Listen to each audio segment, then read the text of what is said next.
Hello and welcome back to Metroid Zero Mission. I'm Aaron the Black Dragon. My name is JarylGaren and today it's my turn to spin. The sequence break is what he means. Welcome to Metroid Sequence Break Mission. But only when he plays. Yeah, no. Green door is not open upable for us. Yeah. The green door does not care. That enemy took you out. That damage without even trying. Wasn't there like something I could... Wouldn't recall anything being here. Maybe I'm thinking of something different again. I mean, you do that a lot. Thinking of like one place off or so. I love your little turnaround grab. Thanks. It looks so fancy. Also fake lava! Fake lava. Map Yeah. room, that's a good thing to get. Yeah, let's pick up the map. That's the map, that's the map, that's the map. Here's the map, it's Ridley. But we're not going towards Ridley right now. No. Not the map data acquired. Or Subnautica, data acquired. Okay, no. What you thinking about that? Going into the fake lava bath? Yeah, because... Having a fake lava swim with your fake lava friends? Okay, yeah, but That's real lava. That's real lava. I'm... Not every lava is fake lava. I'm still trying to think where the wave beam is in Zero Mission. A little further down. Maybe. Ooh, more... Ooh, more tentacles! Says every protagonist in every hentai ever. I don't think every protagonist says that. Maybe the antagonists. Yeah. Also, the Pokemon comics. What? No. I am thinking specifically of like some fan comics. Ow. Where there is like green. Or is she blue?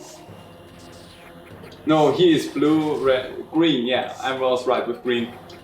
And gets a Bulbasaur in that comic and she's like, ooh, tentacles! Oh my god. The look on Professor Oak's face is golden. But I don't know what the comic series was called. But it was a good one, it was hilarious. Yeah, I think the marker that the Chozo statue put on our map is for the wave beam. I might think so too, but I'm not sure yet. I haven't conveyed with myself yet if I think you are correct or not. Also, all this greenery, these tentacles grabbing like enemies and monsters and all that. Oh, there we go, that's what I was thinking of. More fake lava! Yeah. Is there any real lava in this place? Yes! Also, I wanna go with something technical here. Because all of this lava is underground. So isn't it technically then magma? Yeah. Also, wave beam! This beam, which is made up of energy waves, can pass through solid objects. Boom! Now we can wave at enemies. Look at us waving at him. Where many 2D games just have the projectiles that you fire go through walls for no reason whatsoever. There's actually a weapon in the Metroid series specifically designed to go through walls, which I think is really neat. Yeah, a little bit of a change of pace with that. But a good change. I remember when for a bunch of Mega Man games they did make it so that your projectile weapons were actually stopped by the wall. Ooh, goopy larva thing.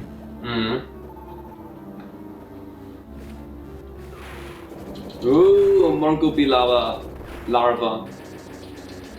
And they also eat up the wave beam. We can shoot through walls and whatnot, but these things, Yeah. they eat your weight beam up. Hey, you found the thing. Also, weight beam, really good to find secret items. But there's a tool that you get later on that's even better for finding. It's the scanner, right? Clearly. No, the X-ray visor is in like 2 Metroid games only, right? 3. Super, Prime 1 and Prime 3. Oh, Prime 3 also had that? Yes. Oh, because I only remembered Prime 1. I did not remember if Prime 3 also had that one. I don't think you ever played Prime 3. No, I watched you play it. Yeah. I watched you play all of the Metroid Prime games.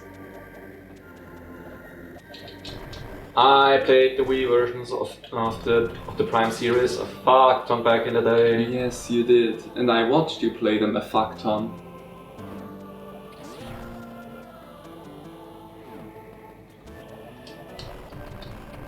You need to go a little bit further back for that one. Yeah. Further back. That might be a close one. Maybe. Nah, actually not. Missile capacity increased. Okay.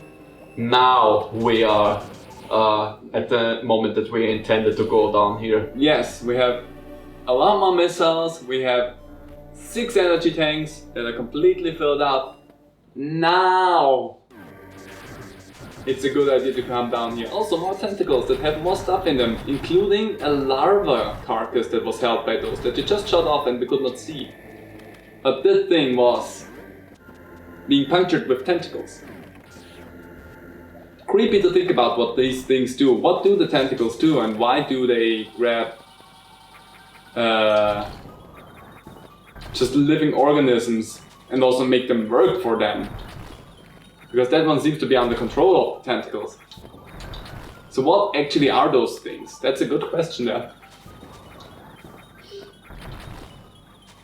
Probably just hostile plant life.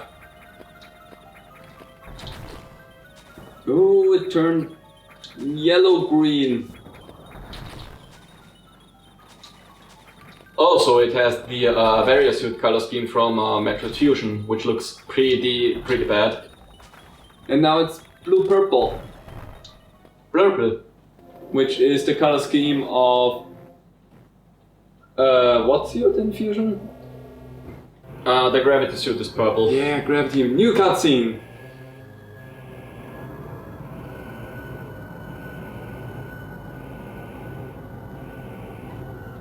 Touchdown. Donk.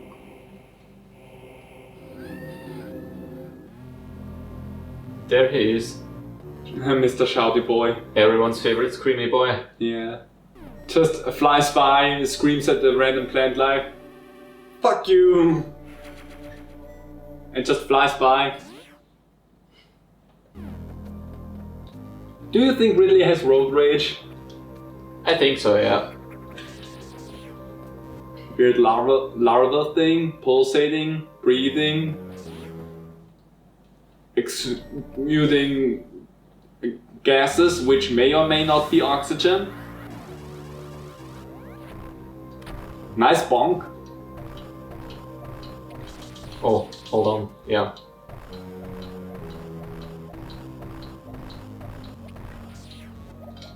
To be fair, we could have also done that in the scratch recording, but since... But you decided no, let's do something dumber. Yeah, but since Ridley is one of the tougher areas in the game, it probably would have ended in sadness anyway. Oh. You were too fast on the draw there. Oh, nearly did it.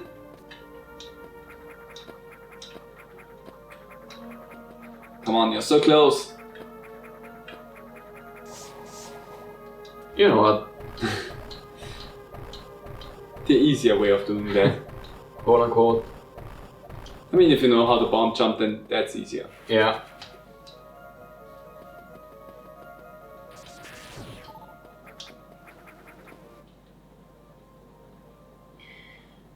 Do I wanna continue? Yeah. No. You wanna? I would say let's do the thing that we're supposed to do. Yeah.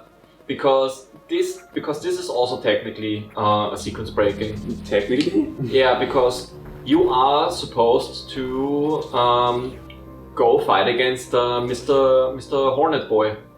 Mr. Horny. No. No, we're gonna call him Mr. Horny now. No.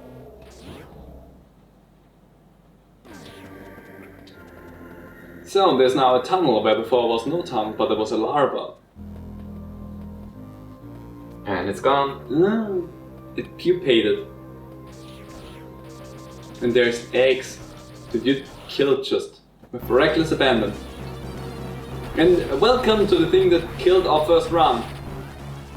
My brother! And that thing. Whatever it's called. No, that did not work. But you can damage it with the speed booster, can't you? Am I remembering something wrong there? Nope.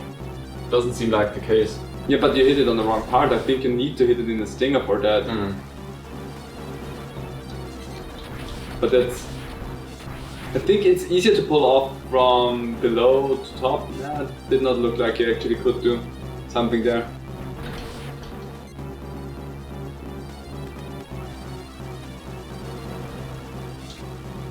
Yeah, no. Look at it. I just might imagine something. And the stinger fell off.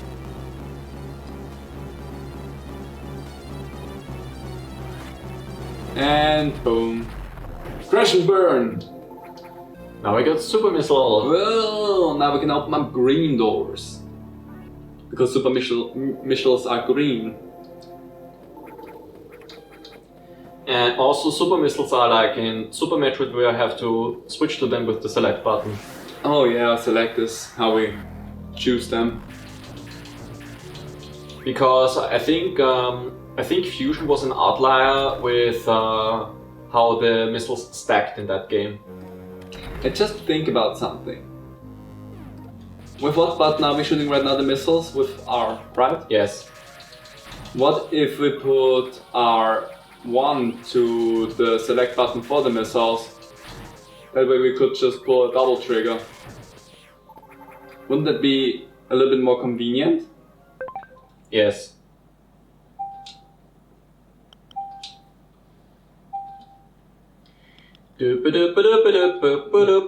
Changing up the controls during the recording. This is the changing controls song. Welcome back! Hope you enjoyed it. Yes. It will probably make it a lot easier if you just have to pull the trigger twice and... R for changing and then ZR for shooting missiles. Yeah, so I'm pretty sure that will make it a lot easier if you just pull two triggers. That is a sneaky one.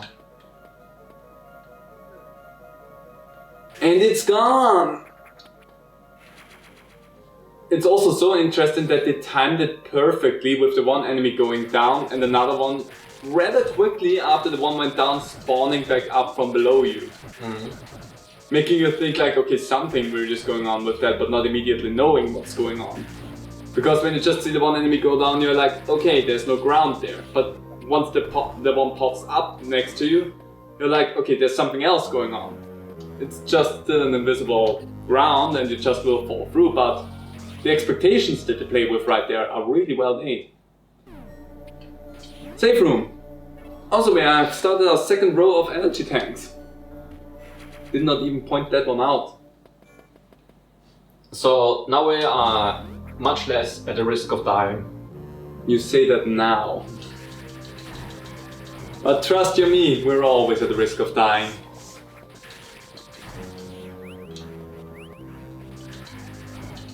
Jumpy boys!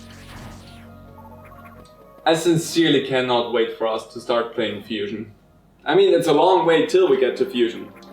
But I cannot wait for us to get to it. Yeah, because Fusion is such a fun game with the slight horror elements and whatnot, and I like it. Yeah. Personally, I think Fusion might be my favorite 2D Metroid. Oh, definitely for me. let's see how Metroid Dread is going to be like. But based on everything that they've shown off so far, it looks like a really fun time. Yeah, that's true. And the horror element is definitely back with the Emmys. Yeah. Which I think is something interesting because Metroid to a certain degree always had some sort of horror element because you are a lone space bounty hunter on strange, weird planets where weird experiments at times have taken place and whatnot. So there always was that kind of horror-esque element to it. Yeah, but I think they really drove that home more so in fusion with the SAX and the sound design that they gave around the SAX, specifically at the beginning of the game where the music just fell silent and all you had was like the footsteps. And the heartbeat soundtrack. Yeah. So they really harped down on that with Metroid Fusion. And then there was that first scene when the SAX first appeared with that really extreme close-up. Yeah. God, those eyes. You mean those no eyes? Yeah. So which they apparently seem to do again in the recap intro for Metroid Dread. Because they showed that. Yeah, the latest teaser trailer showed a bunch of recap images from Fusion in. I want to point out the latest recap trailer that we have seen at the point of this recording. Yeah, it's dating this whole thing a little bit there. It's August 15th, and the latest recap trailer was like a glimpse of horror. Yeah, that was like last week or so that we got it. Or was it this week? Because it's Saturday, it's like, Sunday right now. So it's like 1 or 2 weeks ago or something. 2 weeks already? Something like that. And that's really fresh up. Yeah, and yeah, they showed a bunch of recap images from Fusion, like how Samus is stumbling upon the infected Hornode, how she gets infected by the X-Parasite, how she's lying on the operation table with her suit covered in the X-Parasite juices, and then you see the close-up for the close-up for the SAX, and I still think that that the image they show of the SAX in the trailer looks a little bit different than how Samus's barrier suit is usually shown, also in those recap images. I think the shoulder pads look way larger, the visor looks way larger, and those tubes she has on her helmet also look way larger. And considering... Go big or go home, I guess. Yeah, and since it's been established that the X-Parasites like to change some physical aspects of the beings they copy, it would make sense that they would change some aspects of the barrier suit from Samus when copying her. Yep, that's true. But yeah, pumped for that. I hope they bring a little bit of the horror element back. If not a bit more. I wouldn't be too upset if there would be a bit more horror element to everything. Well, there's the Emmys, which to be fair are in designated spots, but I think that was supposed to be a deliberate design choice so that you won't have to fear the whole time about getting attacked by one of those things. And also I can imagine designing the world of a Metroidvania in a fun way, while also making sure that on every screen there is a possibility for a invincible stalker to appear, and having a way out without getting killed mandatorily would be pretty difficult. So yeah, I can see why they would keep them to specific areas only. Yeah. But I can imagine that there might be some parts later on in the game where there's Emmys running around like everywhere. That would be nice.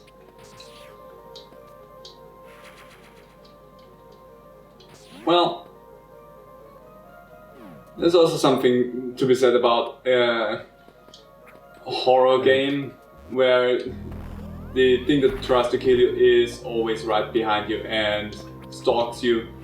Because if you see the thing that tries to kill you too much, you kinda lose the scare factor of the thing. Yeah. And I mean, the Emmys themselves don't look scary by nature. They look like robots from Aperture Science, which They do look pretty Yeah. frightening. Yeah, which I want to say, the roboters from Aperture Science themselves did never look creepy or anything. Also, GLaDOS itself doesn't look creepy. What makes GLaDOS and everything in that area creepy is the stories woven into the characters. And that is kind of what I hope will happen with the Emmys as well, because they themselves don't look creepy. They have a cool design, they look practical to certain tasks that they would be assigned to with their hands and whatnot. You need to watch them more because a lot of the animations look really like Uncanny Valley-esque. Like where they somehow like crawl through themselves or something in order to climb up walls or something. Yeah, but that is just because you have a computer-generated AI inside of those things. Also another unknown item, really like that one. Now we have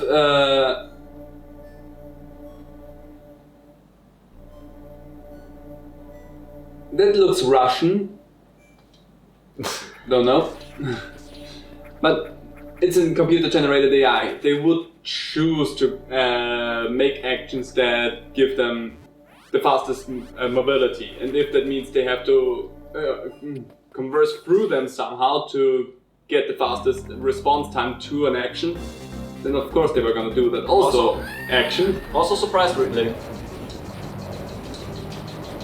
So creepy movement and all that is one thing. Specifically in robot, I feel like you need to do certain things to make them really stand out. And I think with the movement from the MS, they did a good part, but as is just by design choice, just by design, they don't look creepy. Do they look creepy through the movement? Maybe a bit more. But I hope that the story that is tied to the Emmys is what will give them their legit creepy factor, because you are in, I think, an abandoned space station or whatever, yet again. No, this is a planet that you're in, Metroid Dread. It's a planet this time? Yes. Oh. Yeah, and you have the Emmys. You are in a bad spot, brother.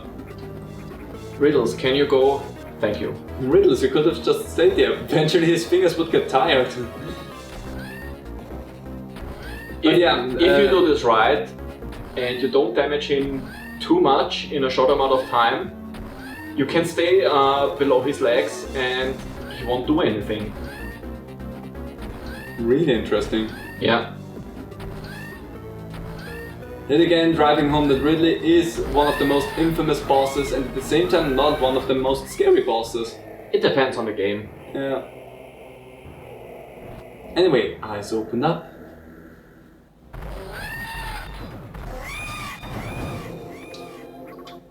And yeah, I hope that the story that they give the Emmys in comparison to the whole planet and what happened and such will make them stand out a lot more as a creepy adversary that stalks you than just them hunting you down the whole time, because that is something that will make your enemy rather forgetful in the due amount of time.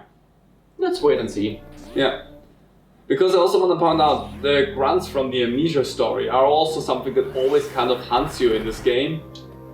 And yeah, there is a story about being experimented on them and whatnot, but other than that, they don't really have something that makes them creepy. In my personal opinion, the grunts never really were an enemy that I thought were super creepy. They were most of the times a nuisance and a way to block the player's path just so that they would not progress too far. But other than that, the grunts never struck me as the creepiest thing in Amnesia. And as we go for that, the SAX was creepy. The story behind the X viruses and what they do drove that one very well. And the design was creepy in one way because it was literally you fighting against yourself. Conquer yourself in that case. Yeah. The SAX was basically Samus from Super Metroid's endgame. Yeah. But instead of you being in that spot, being the unstoppable killing machine, it's another entity using that power against you. And that is what made the SAX an interesting enemy. Also learning that there were more than just one SAX in the game. Even though that never really came into... It never really did anything for you, but... Yeah, it never really comes into play during gameplay, but... Just knowing that throughout the series is interesting. Which, we're gonna tackle that eventually anyway. Also, we already have the screw attack. We're really trucking forward with this whole thing. Yeah. I'm on my way back to Turian. And missile tank acquired. What did I say about making this one a longer episode, since we are pretty close to the finale? No. Do you want to finish it off right now? Yes. Okay, then this is gonna be a longer episode and you're just gonna finish this one off. Which means I'm going to jump into the next Metroid game then, for the beginning. Nice. But yeah, the Metroid series, the games themselves are not that long, especially from a serious point if you make every episode like half an hour long. So we will get through this whole Metroid series for the most part rather quickly, I want to say. Don't you think so? Yeah, I think so. Well, another Metroid 2 remake could take a little while because... Yeah, I also think that with Fusion I maybe want to take a little bit more time because of the creepiness factor. Drive that home a little bit more. Yeah. Also, there's much less speedrunning space in Fusion because the game is pretty linear. That's right. Also, there's a lot of dialogue in Fusion as well, so that will also make this game a little bit longer in the overall. To my knowledge, Fusion was also deliberately designed to be like the antithesis to Super Metroid.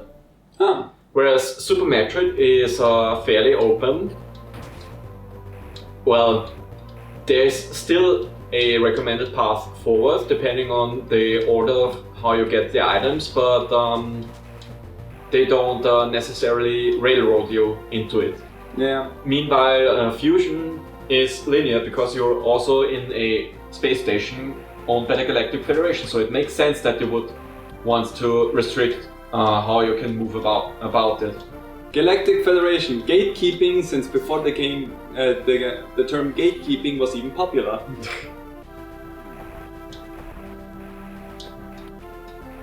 Why we really trucked through this game fast. What was that, like 3 episodes? Yeah. Plus 1 not so real recording. And it's cool. Let me heal. How often can you say you just truck through a whole series in one recording session?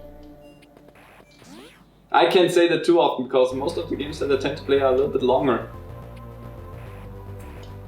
And or I don't know them too well. Or are RPGs.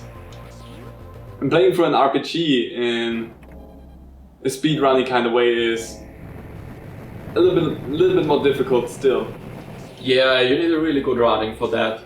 Yeah, also, like, let's try and say speedrunning Pokemon. It is... Ooh, yeah. That looks so creepy. What are those?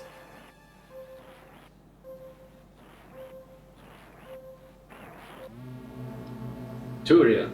Those are Turians. Oh, okay. Never mind then. No, those are the Metroids. But it's a Turian. That's the area name. Oh. But wouldn't they then be technically be Turians?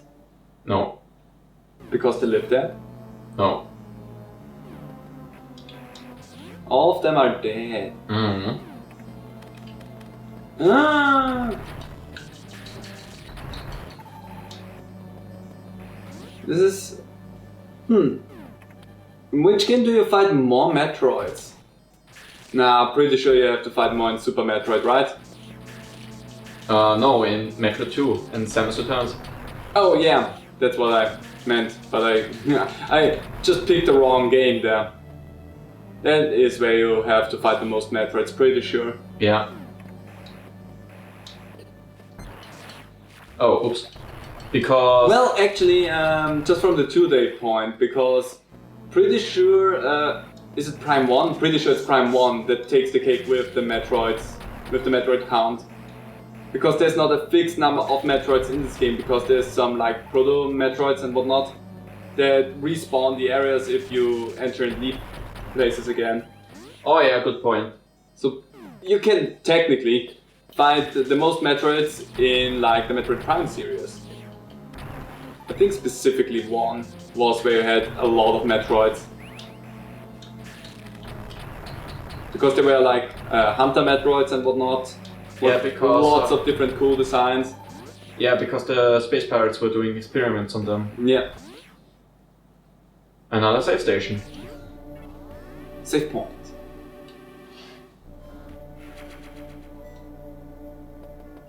I always really like the Metroids. Also, the thing about it is that with Metroid 2, that is, you learn that what you're fighting right here is only a larval stage of them. Yeah, and even the larval stage is really fucking dangerous. Yeah. I think the first time I found out about the Metroids being in the larval stage was like with Fusion actually, because there's the big bad at the end of the game. Yeah. Which was the first time you actually got to encounter something else than just a normal Metroid.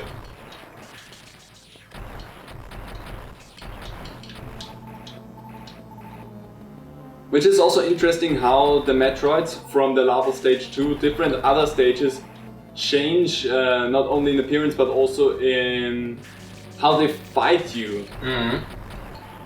Because in the larval stage, the most famous stage, they just latch onto you and suck out your energy.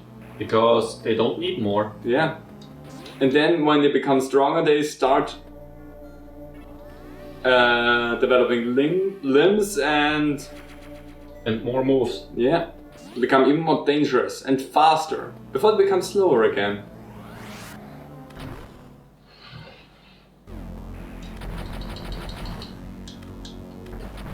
And now the infamous run towards Mother Brain.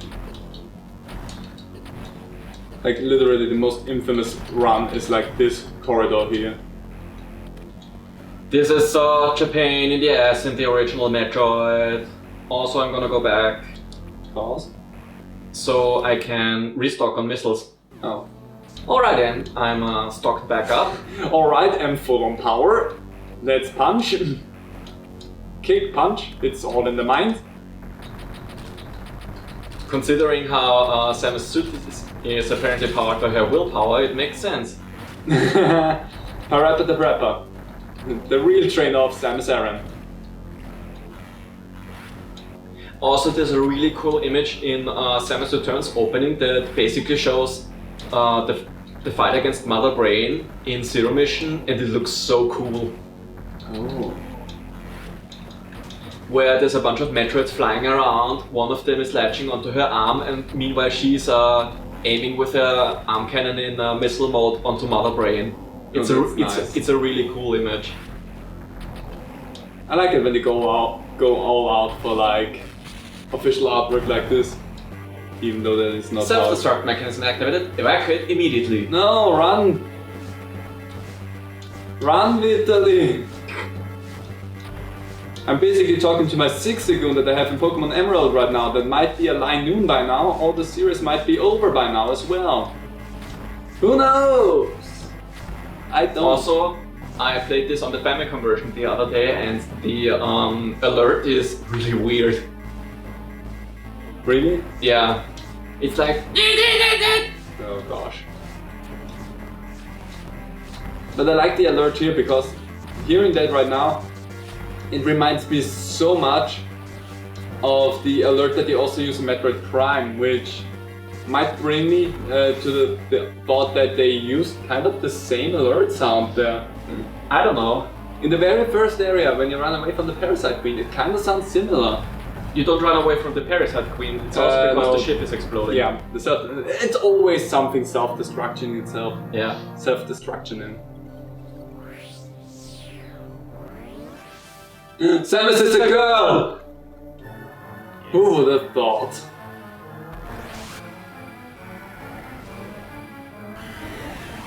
Maybe I'm just gonna title this episode that. The final episode's gonna be called Samus is a girl. And we made it. No problem. Nothing ever went wrong. Oh, fuck!